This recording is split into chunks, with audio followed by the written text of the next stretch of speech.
వసంత పంచమి జ్ఞానలక్ష్మి యోగము. ఈ అరుదైన అవకాశం వదులుకోవద్దు 2026లో. నమస్కారం అండి. ఈ సంవత్సరము జనవరి 23వ తేదీన వచ్చే వసంత పంచమి ఒక అద్భుతమైన ఆధ్యాత్మిక యోగంగా మారబోతుంది. చదువుల తల్లి సరస్వతీదేవిని ఆరాధించే ఈ రోజు ఈసారి శుక్రవారంతో కలిసి రావడం వెనుక ఉన్న పరమార్థాన్ని ఈ వీడియోలో మనం వివరంగా తెలుసుకుందాం. శుక్రవారము వసంత పంచమి ఈక్వల్ టు జ్ఞానలక్ష్మి ఆగమనము. సాధారణంగా వసంత పంచమి అంటే కేవలము విద్యకు సంబంధించిన పర్వదినం. కానీ ఈ ఏడాది ఇది శుక్రవారం నాడు రావడం వల్ల జ్ఞాన సరస్వతి సంపద లక్ష్మి తోడవుతుంది.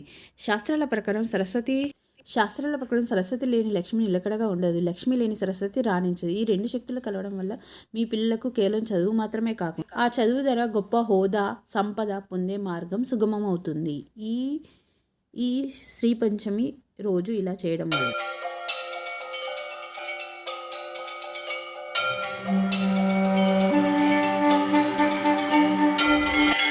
పిల్లల కోసం విశేష పరిహారాలు.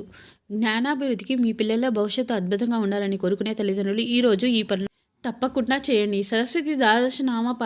సరస్వతీదేవికి ఉన్న 12 పేర్లు 11 సార్లు పారాయణించండి. దీనివల్ల బుద్ధి మందగించిన పిల్లల్లో కూడా ఆలోచన శక్తి పెరుగుతుంది. అద్భుతమైన మంత్ర జపం. ఐం సరస్వతి నమః మంత్రాన్ని 108 సార్లు.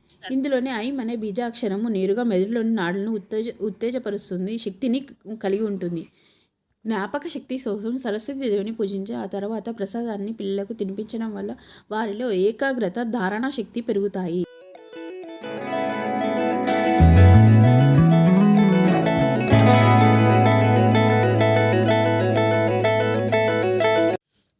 ఆర్థిక లాభాల కోసం లక్ష్మీ ఆరాధన. శుక్రవారం మహాలక్ష్మిని అత్యంత ప్రీతికరమైన రోజు. అందుకే వసంత పంచమి పూజతో పాటు లక్ష్మీ అష్టోత్తర శతనామాలు పఠించడం. దీనివల్ల ఇంట్లో ఉన్న నెగిటివ్ ఎనర్జీ తొలగిపోతుంది. వృత్తి వ్యాపారాల్లో ఉన్న వారికి కొత్త అవకాశాలు లభిస్తాయి. ముఖ్యంగా ఇంటి ఆడపడుచులు ఈ పూజ చేయడం వల్ల కుటుంబంలో సౌభాగ్యం పెరుగుతుంది. ఈరోజు పాటించవలసిన నియమాలు: తెల్లవారుజామున అభ్యంగ స్నానం చేయాలి.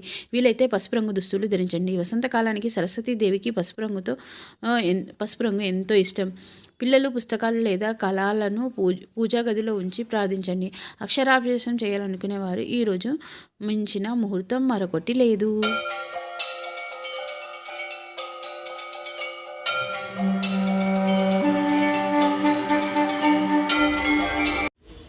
పిల్లల జ్ఞాపక శక్తిని పెంచే అద్భుతమైన నామాలు.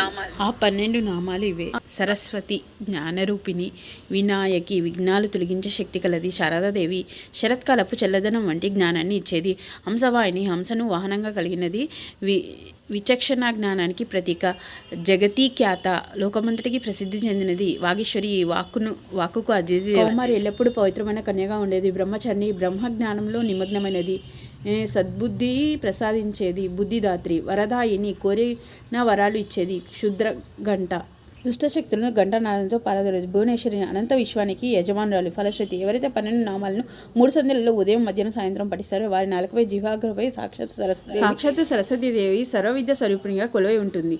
అంటే వారు ఏది చదివినా గుర్తుంటుంది. వారు మాట్లాడే మాట ప్రతి ఒక్కరిని ఆకట్టుకుంటుంది. అందరికీ ధన్యవాదములు.